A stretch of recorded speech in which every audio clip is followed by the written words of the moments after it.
Antes de que abra su Biblia, ¿alguien puede definirme lo que es ser un cristiano? Luego, para mí, ya voy, hermana Graciela, muy bien, muy importante.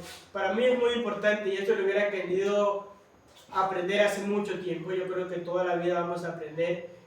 A lo mejor mi propia vida fuera diferente si le hubiera puesto atención antes, lo hubiera aprendido desde más joven. Pero algo que se me hace de mucha importancia ahorita es la definición de las cosas. Yo creo que a veces no hacemos más para Dios y aún en nuestra vida a veces nos engañamos porque hay palabras que no entendemos, que nada más las decimos, y aún en la Biblia, hermano, de hecho, es importante que usted busque las definiciones que encuentra en la Biblia. Si por alguna razón dice, esto no lo entiendo, no sé qué quiere decir, aprenda a tener definiciones de las cosas. Eso nos va a ayudar como cristianos y como personas a tener un concepto lo más cercano posible a la realidad de Dios, de la Biblia y a la realidad en que nosotros vivimos. Ahora sí, hermana Graciela, ¿qué significaría ser un cristiano? Literalmente, cristiano significa seguidor de Cristo. Entonces tendríamos que preguntarnos qué es ser seguidor de Cristo. Ser un seguidor de Cristo significa transformar nuestra vida, imagen y semejanza de la de Cristo. Esa es una buena pregunta, hermano. ¿Qué es ser un seguidor de Cristo? Ahora yo le tengo otra pregunta. ¿Cómo podemos ser seguidores de Cristo? Si tenemos que un cristiano es ser un seguidor de Cristo, y así es, o un pequeño Cristo, tenemos que ser como Él, que eso es un seguidor. Ahora la pregunta siguiente es, ¿cómo nosotros, como cristianos, somos seguidores de Cristo? Porque la verdad, hermano, la iglesia, si no estoy hablando de esta iglesia, no se me ofenda, no lo estoy aprendiendo a conocer. Cuando se predica, no se predica para alguien en especial, se predica para todos, aún para el que está predicando. Pero tristemente, muchas iglesias están llenas de gente que van a la iglesia como religiosos, que van a la iglesia por cualquier razón, menos siendo seguidores de Cristo. Hay muy pocas iglesias, cristianos en iglesias que son realmente seguidores de Cristo, que siguen los ejemplos de Cristo, que tienen el testimonio que Él tiene. Es más, muchos ni siquiera saben toda la vida de Cristo, ni siquiera saben lo que es Dios, porque hablamos del ejemplo de Cristo y sabe lo que Cristo hizo en la tierra, siguió las leyes de su Padre Dios, porque Él era Dios. Al final tenemos que entender a Dios. Yo siempre he dicho esto, no podemos obedecer a alguien si no sabemos sus leyes. Es como los hijos. Para que los hijos puedan obedecer, ¿qué tiene que haber de por medio? Una ley que le diga lo que está bien y lo que está mal. Ahora, esto es para los padres, ¿verdad?, de familia. Enseña a sus hijos a obedecer, pero tenga reglas claras. Si no, no pida que lo obedezca, no le van a obedecer. Ahora, con Dios es igual. Ahora, ¿cómo sé yo si entendemos esas reglas claras que Dios tiene? ¿Cómo sé yo entendemos a qué Cristo podemos usted y yo seguir? Si no es a través de la palabra de Dios. Nosotros como cristianos no podemos agradar a Dios. De hecho, yo hice un paréntesis en lo que es el poder de Dios, porque más que entender el poder de Dios, y lo vamos a seguir tratando porque es impresionante, tenemos que tratar el poder de la palabra de Dios, porque para poder ver, entender todo el poder de Dios, más allá de lo que se predica, porque muchas veces lo que se predica es un resumen, es algo rápido, porque no alcanzaría una predicación o predicación, le tomaría mucho tiempo para profundizar. De hecho, hay pastores que por día de culto agarran un solo versículo y lo hacen todo el tiempo. ¿Sí? Es manera de ver de pastores. Para mí se me hace una manera interesante de verlo, y cada pastor tiene su manera de hacerlo. Pero hermano, donde nosotros aprendemos realmente, más allá de la predicación, y necesitamos estar en la predicación, necesitamos que se nos hable. A mí me gusta escuchar, yo ando escuchando predicaciones, tengo pastores a los que escucho de México, de Panamá, de aquí. Me gusta cuando otro pastor aquí predica y yo me siento y puedo anotar, o puedo pensar, o puedo meditar, o Dios me habla a mí. Pero más allá de las predicaciones, hermano, los que nos va a hacer crecer realmente, y no estoy hablando que en las predicaciones no, claro que en las predicaciones también, pero lo que nos va a hacer madurar como cristianos es la palabra de Dios. No hay otra forma de crecer.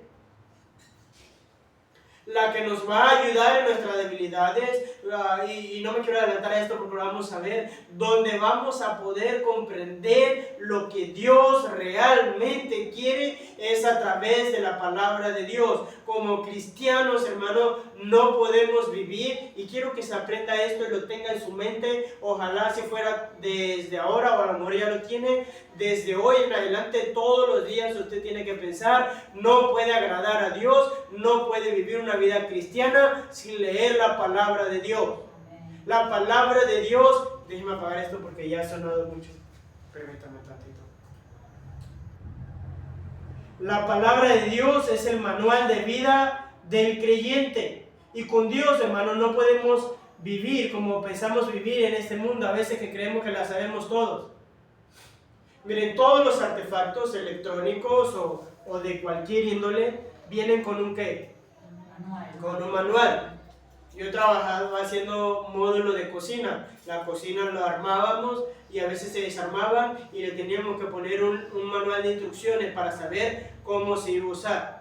Ahora, la verdad es que el 90% de nosotros muchas veces somos tercos y a veces hasta botamos el manual y luego nos enredamos que no sabemos cómo hacerlo y dónde iba esto y dónde iba aquello y esto no era de aquí, era de allá. De hecho, en algunas ocasiones cuando nosotros llevábamos la cocina, al final nos terminaban llamando porque no entendía cómo la armaba y nosotros decíamos: ahí tiene el manual, no, lo había tirado. Y muchos de nosotros vivimos así la vida cristiana. ¿Sabe qué? Y esto es triste, le digo con dolor. Muchos de nosotros hemos desperdiciado el manual que Dios nos ha dado para poder vivir una vida mejor. Mire, yo creo que Dios quiere darnos gozo, yo creo que Dios quiere darnos paz. Hay muchos problemas que nosotros tenemos, hay diferentes razones por las cuales hay problemas. De hecho, la Biblia dice que a un justo pueden tener problemas, porque dice la Biblia que Job era justo y padeció. Pero muchos de los problemas que tenemos son a causa de desobedecer a Dios, consciente o inconscientemente. Muchos de nosotros, los problemas que tenemos en el matrimonio, esa falta de leer la palabra de Dios, que habla acerca de cómo tener un buen matrimonio. Muchos de nosotros, los problemas que tenemos con los hijos, esa falta de leer la palabra de Dios. ¿Sabe que Dios habla y nos indica cómo tener una familia, no solamente que agrada a Dios, sino puede tener una familia feliz? Dios lo habla. Dios en su palabra nos habla aún de cómo tener buenas finanzas. ¿Sabe? Hay algo comúnmente que se da entre los cristianos. Hay muchos cristianos con muy malas finanzas y de hecho esto sería un muy buen tema para hablar. Pero les digo, temas hay para hablar muchos. A lo mejor después que llegue el pastor, no sé, en algún momento. Pero no sé qué me da, hermano, que muchos cristianos tengan malas finanzas por no ir a la palabra de Dios y luego echarle la culpa a Dios de lo mal que ellos han administrado lo que Dios le ha dado. Ahora, yo creo que podemos pasar necesidad, pero lo que no creo es que Dios quiera que sus hijos todo el tiempo estén pasando hambre y se estén muriendo de hambre. O que no tengan que ponerse, o que estén mendigando todo el tiempo. De hecho, si usted va a la tierra de Israel, a los hebreos, Dios tenía promesa para ellos, y es que nunca iban a tener mendigos, que nunca iban a tener hambre, que no iban a pedir prestado, y nosotros somos pueblo de Dios. ¿Por qué batallamos? Porque no vamos al manual. Dios nos enseña cómo a vivir como obreros, Dios nos enseña cómo vivir como patrones, Dios nos enseña cómo comportarnos en la iglesia, Dios nos enseña cómo comportarnos fuera de la iglesia, y para cada decisión que usted y yo vamos a tomar, hay versículos en la Biblia, hay historia en la Biblia, hay doctrina en la Biblia, hay cosas que Dios nos enseña en la Biblia, y si la pusiéramos en práctica o la leyéramos, nuestra vida, porque ahí yo me quiero incluir, le digo, yo estoy aprendiendo y hay cosas que me hubiera gustado aprender hace mucho tiempo atrás, hay muchas cosas que no hubiera hecho si lo hubiera aprendido de antes. Pero si nosotros nos metiéramos en la Biblia responsablemente y creyendo que es el manual de vida de Dios, nuestra vida fuera diferente. Porque mire, le digo, a veces hay cristianos que se hacen los pobrecitos y que, ay, por Dios. Y no, hermano, si nos metieran en la Biblia nos diéramos cuenta que no. Y no le voy a decir que Dios quiere hacerle millonario, porque eso sería una falsa doctrina. Y no quiero decirle que Dios le va a dar todo. pero yo sí sé que Dios da. Amén. Ahora, hablábamos, hermanos, el domingo pasado y cuando empezamos la lección, de lo importante que es estar en la Biblia y de lo que tenemos que hacer. Hablábamos de definiciones y otra vez quiero que me la dé. Hablamos que nosotros debemos meditar en la palabra de Dios. ¿Alguien se acuerda de lo que es meditar? Y créanme, ahorita vamos a leer la Biblia porque estamos de la Biblia. Pero ¿alguien se acuerda de lo que hablamos que es meditar? Orar, dijo la hermana, está muy bien, hermana Graciela. Y aquello que leímos de la Biblia, volver a pensar y repensar continuamente. Me gusta esa frase, pensar y repensar. Hermana Amelia. ¿Qué iba a decir eso? Por dos. Perdón. Además, bueno, es más, ya de ahora en adelante, usted véngase preparado por si tiene que contestar algo. Yo creo que así se nos queda más, ¿verdad? A lo mejor no lo haga todos los cultos, pero sí es importante. Hay cosas que son importantes, hermanos, que nosotros tenemos que poner en práctica, que nosotros tenemos que aprender.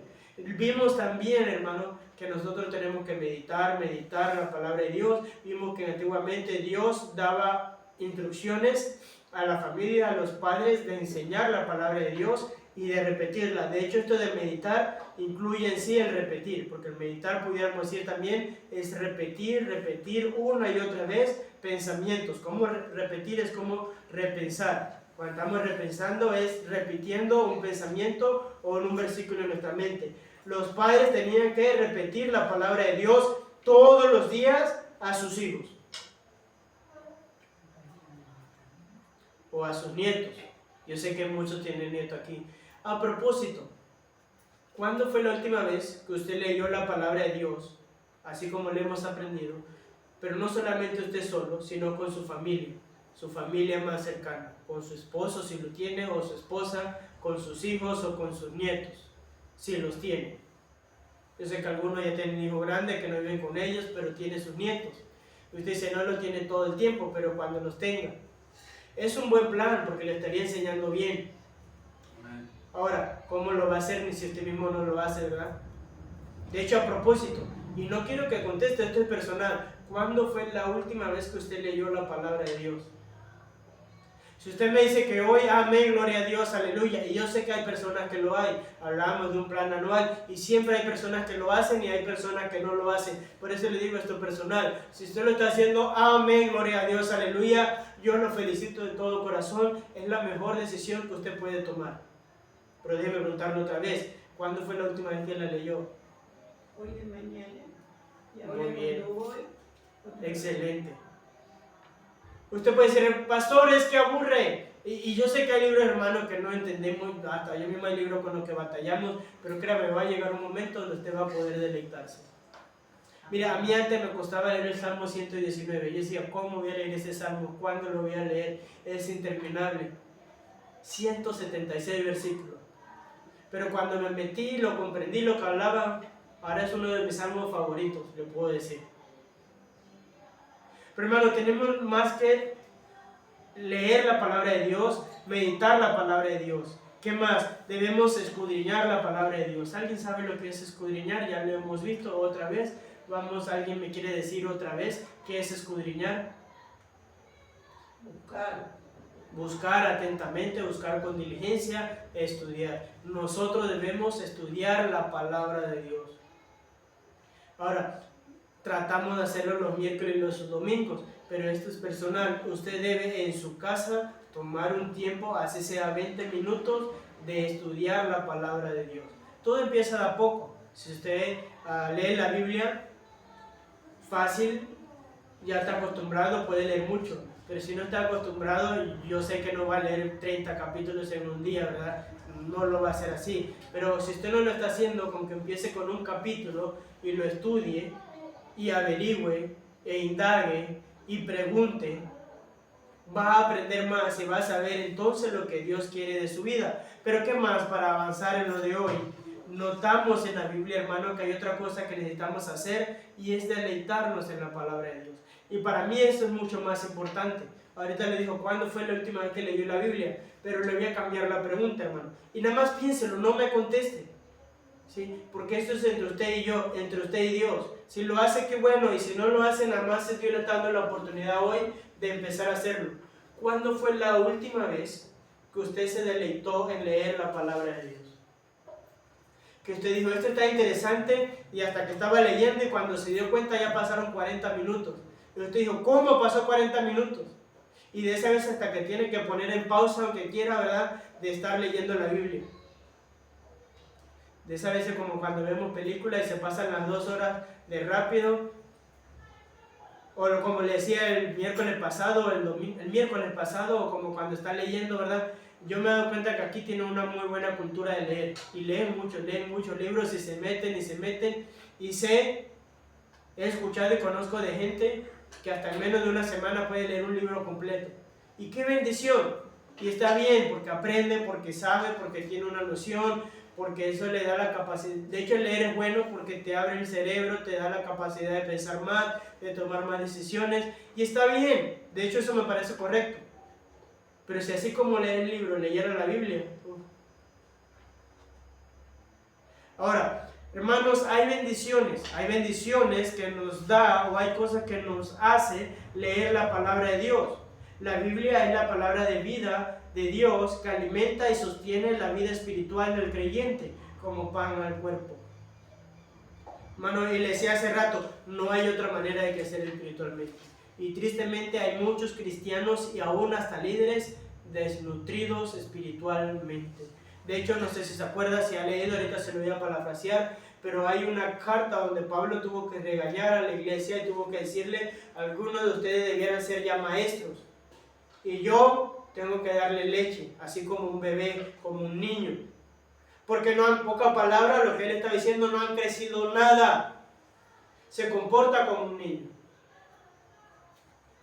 Y vaya que a veces nosotros los más grandes nos sentimos mal cuando, bueno, al menos yo, es que te comporta como un niño. Porque un niño, ¿qué, hermano? Una característica de un niño, ¿cuál es? No sabe nada y no entiende nada. Y un niño se equivoca y se equivoca y se equivoca porque está inmaduro. Y como está inmaduro, por eso no puede tomar algunas decisiones. Por eso un niño no puede votar, por eso un niño necesita, bueno, ahorita está cambiando todo, ¿verdad? Pero por eso un niño necesita para muchas cosas tener la autorización de sus padres.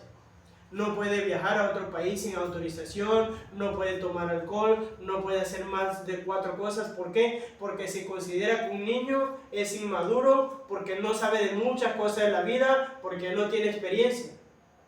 Pero se supone que cuando un niño va creciendo, se va alimentando, no solamente físicamente, va agarrando experiencia en la vida, sus decisiones van cambiando y ahora es libre de tomar algunas decisiones. Pero decía Pablo que había gente que se había quedado como niños. Ahora, mi pregunta es para esta iglesia, y siempre le hago a todas las iglesias, ¿cuántos de aquí estarían para hacer más por Dios y todavía están como si fueran niños? Porque no han entendido la palabra de Dios. O porque, ni siquiera están en la Biblia. Ahora, la Biblia, hermano, nos ayuda a crecer en fe. ¿Se acuerda que hablamos de la fe? ¿Cuántos de nosotros quisiéramos tener fe? A la mayoría de nosotros, a todos nos falta la fe. Hay momentos de mi vida donde me falta la fe. Bueno, dice la Biblia que la fe viene por el oír, ¿y el oír qué? La palabra de Dios. No hay otra manera, hermano, de creerle más a Dios y de tener fe en Dios que la palabra de Dios. Amén. Y es palabra de Dios, no de un hombre.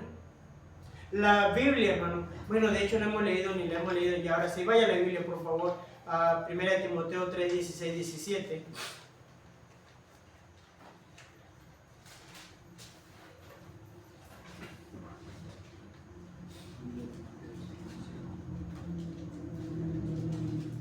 Dígame si la tiene. Amén.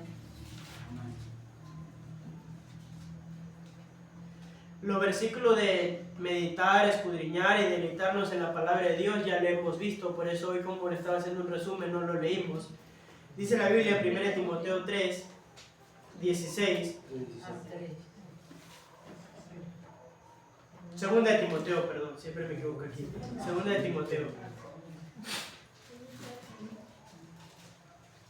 Dice, ¿lo tienen? 3:14. 3:16. Toda la escritura es inspirada por Dios y útil para enseñar, para redarguir, para corregir, para instruir en justicia, ¿Sí están ahí? Sí. Amén. A fin de que el hombre de Dios sea perfecto, enteramente preparado para toda buena obra. Y hermano, antes de seguir acá en lo que llamamos las bendiciones, este versículo me encanta. Hay varias cosas que podemos ver aquí. Primero, y es lo que nosotros creemos, la Biblia no contiene la palabra de Dios, es la palabra de Dios. Dice la Biblia que la palabra de Dios fue totalmente inspirada por Dios. ¿Alguien pudiera decirme o pudiera darme con sus palabras lo que significa inspirado? Que salió de Dios. A través del Espíritu Santo. A través del Espíritu Santo que salió de Dios, lo llevamos a la tierra. Hay gente que dice, me inspiré en fulano de tal, es decir, vi la vida de tal, me inspiré en él. Lo podemos usar también, pasó con Baruch y Jeremías, alguien no escribió algo, pero lo dictó, ¿sí? Pasa mucho en las cárceles o cuando alguien no puede escribir y manda a otra persona que le escribe.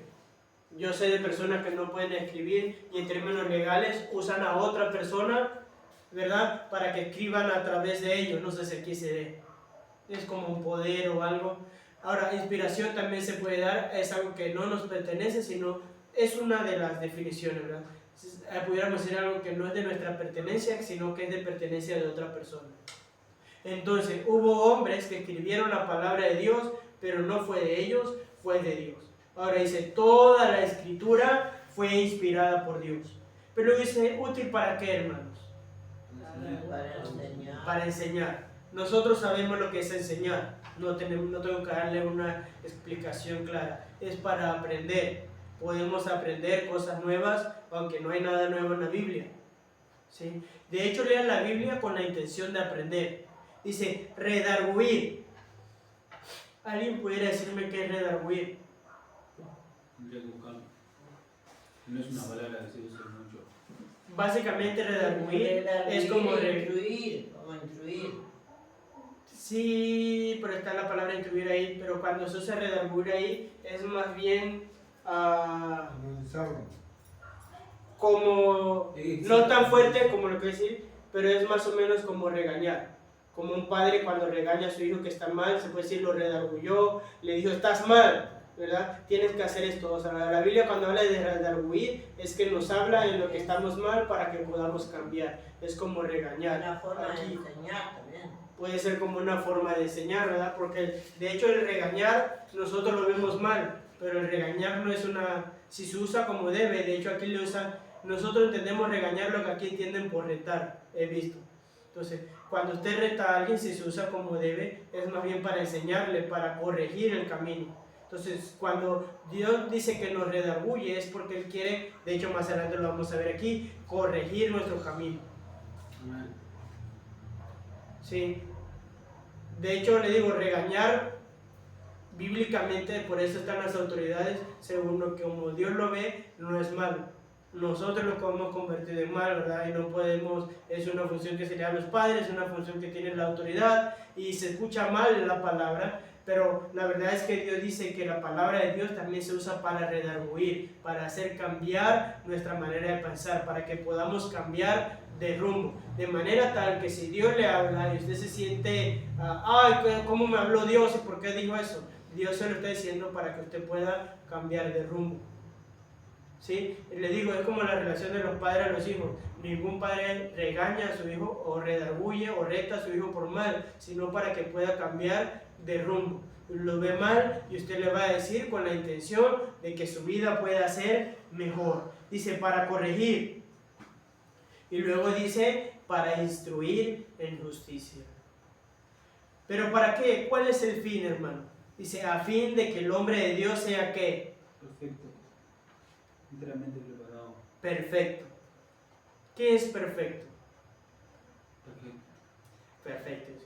Perfecto puede ser alguien Sin detalles. sin detalles, ¿sí? Sin errores. Sin errores. ¿Sí?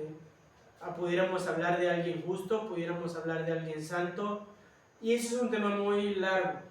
Yo creo que nosotros no vamos a ser totalmente perfectos hasta que estemos en el cielo, pero sí podemos tratar de llegar a la perfección. Y la Biblia nos va a ayudar en ese sentido de nosotros poder llegar a esa perfección de Dios. De hecho, nosotros como cristianos necesitamos ser o actuar lo más perfecto posible, con excelencia. ¿Sí? Necesitaríamos vivir una vida sin detalles, una vida con buen testimonio, una vida con que no tengan cómo hablar mal de nosotros. Eso lo logramos a través de la palabra de Dios. Pero luego dice, enteramente preparado, ¿para qué? Para toda buena obra. Para toda buena obra. Y hermano, eso también es interesante. Mire, usted y yo debemos estar preparados para toda buena obra. De hecho, en Efesios 2, cuando habla de la salvación, una salvación que no nos cuesta a nosotros, le cuesta a Dios, una salvación que es gratis para nosotros, que es un regalo de Dios, que es don de Dios, dice la Biblia en Efesios 2, 8 y 9, pero el 10 dice, somos hechuras suya, creados en Cristo Jesús, ¿para qué? Para buenas obras. ¿Sí? Yo creo que Dios nos prepara, hermano. Yo creo que Dios nos capacita para lo que Él quiere de nosotros, pero nos capacita a través de la palabra de Dios. No hay otra forma en la que Dios pueda capacitarnos mejor si no es a través de la palabra de Dios. Tenemos bendiciones. La Biblia nos dice de la palabra de Dios. La palabra de Dios, hermano, nos revela el carácter de Dios, nos revela su plan. Todo el plan de Dios, hermano, para esta iglesia, para nosotros como cristianos, está revelado en la palabra de Dios. Todo el plan de Dios para la humanidad, no solamente de nuestro presente, sino para todo el futuro, está relatado en la palabra de Dios. Todo lo que va a acontecer, lo bueno y lo malo. La Biblia nos habla acerca del futuro, de que un día Cristo va a venir. La Biblia habla de tiempos feos, de la gran tribulación, nos habla de lo que va a pasar. Es el plan de Dios. La Biblia nos habla, de hecho, dentro del plan de Dios, de cómo Él quiere que nosotros seamos salvos y podamos tener compañerismo con Él en el cielo. La Biblia nos habla de dónde va a ir cada persona en la humanidad. Hay gente que dice, que le pregunta, ¿dónde vas cuando muere? Yo no sé. Y yo siempre digo, no, la verdad no, ni yo sé, ni yo sabía, pero sí sé que Él sabe, porque Dios sí sabe y nos lo ha revelado a nosotros. Una vez vino un hombre y me estaba contando un sueño, mira, Dios me reveló esto, que va a pasar esto, y le digo, mira, eso no es nuevo, yo sé que eso va a pasar porque la Biblia dice que va a pasar. Y se queda así, no, pero es que Dios me dijo, es que mira esto, le digo, sí, entiendo, pero pues Dios ya se lo ha dicho a toda la humanidad. Dios no es que agarre a una. En el Antiguo Testamento pasaba así, pero ya que toda la Biblia fue escrita, Dios no es que agarre a una sola persona, sino que Dios deja su palabra escrita para que cualquier persona pueda entender el plan de Dios, pueda entender el propósito de Dios para todos y pueda entender el propósito de Dios específico. Ahora, le voy a hacer otra pregunta. ¿Usted sabe el plan de Dios para su vida? Si tiene alguna duda, probablemente le haga falta leer más la palabra de Dios para que Él le pueda mostrar más el plan que Él tiene para su vida. Porque Dios funciona así. A través de leer la Biblia, hermanos, vamos a entender o vamos a tener un conocimiento de Dios. Vamos a entender de su amor, aunque esto lo hablamos, hermano, yo creo que no hay nada mejor que leerlo por nosotros mismos. Le digo, nosotros hablamos del amor de Dios, pero no le dimos una extensión profunda, tal como la Biblia lo cuenta. Y es increíble cómo se ve el amor de Dios en la Biblia, de Génesis hasta Apocalipsis. En la Biblia vemos el poder de Dios, la bondad de Dios, la gracia de Dios, la misericordia de Dios, la omnisciencia de Dios. ¿Alguien sabe qué es la omnisciencia de Dios? Eso nada más quiere decir que Dios lo sabe todo. Y tenemos un Dios que lo sabe todo. ¿Sí? De hecho, hermano, le voy a decir algo. Dios sabe todo de usted, pasado, presente y futuro. Él sabe cómo usted vive. ¿Sí me escuchó? De hecho, partiendo de ese hecho, nuestra vida fuera diferente. Y déjame aclararle esto. Él sabe cómo usted vive dentro de la iglesia y fuera de la iglesia. Él sabe si usted es un cristiano afuera de la iglesia como lo es dentro de la iglesia. Él lo sabe porque Dios lo sabe todo. Y hermano, a Dios no lo podemos engañar. ¿Pero dónde vemos eso? En la Biblia. David entendía esto. En la Biblia vemos la omnipresencia de Dios. ¿Alguien sabe qué es la omnipresencia de Dios? Sí, que está en todos lados. Que está en todos lados, pero le falta otra parte. Al mismo tiempo. Que Dios está en todo lugar, Al mismo tiempo. todo el tiempo. Al mismo tiempo, todo el tiempo. Es decir, que Dios está en nuestro hoy, pero también está en nuestro mañana. Ayer para mí esto era algo que no sabía, pero ya Dios estaba aquí. Dios va a estar aquí el domingo y Él sabe lo que va a pasar el domingo. Él sabe lo que se va a predicar, Él sabe cuántos van a venir, porque para Dios es como si ya estuvieran. Él sabe qué cantos se van a cantar, Él sabe cuántos van a venir, Él sabe qué va a acontecer el domingo. Usted y yo no sabemos porque no estamos y es imposible que estemos. Pero Dios es como si ya estuviera. Dios sabe qué va a pasar de aquí hasta que acabe el año. Dios sabe dónde vamos a estar en diciembre. Usted y yo no lo sabemos, aunque hacemos planes, porque no estamos. Para nosotros es imposible saberlo, pero Dios ya sabe. Para Dios es como si ya Él lo viviera. Porque Él está en todo lugar, todo el tiempo.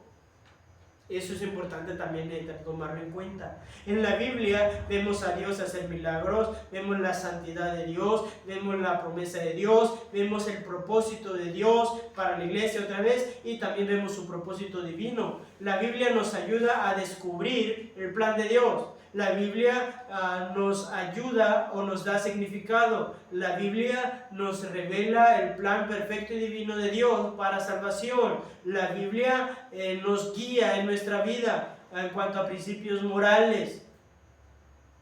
Y todo eso lo vemos en el Nuevo Testamento. Hay principios morales, hermanos, que Dios da, bajo lo cual usted y yo debemos vivir. Que no lo inventamos, sino que está en la palabra de Dios. Hay principios morales y éticos que están en la palabra de Dios. La Biblia nos da consejo práctico para la vida, como le hemos hablado. La Biblia, hermano, y lo vamos a dejar hasta aquí hoy, hay algo muy importante que hace la Biblia, hermano, en nosotros, y es que provee sabiduría y discernimientos. ¿A cuánto le gustaría ser sabio?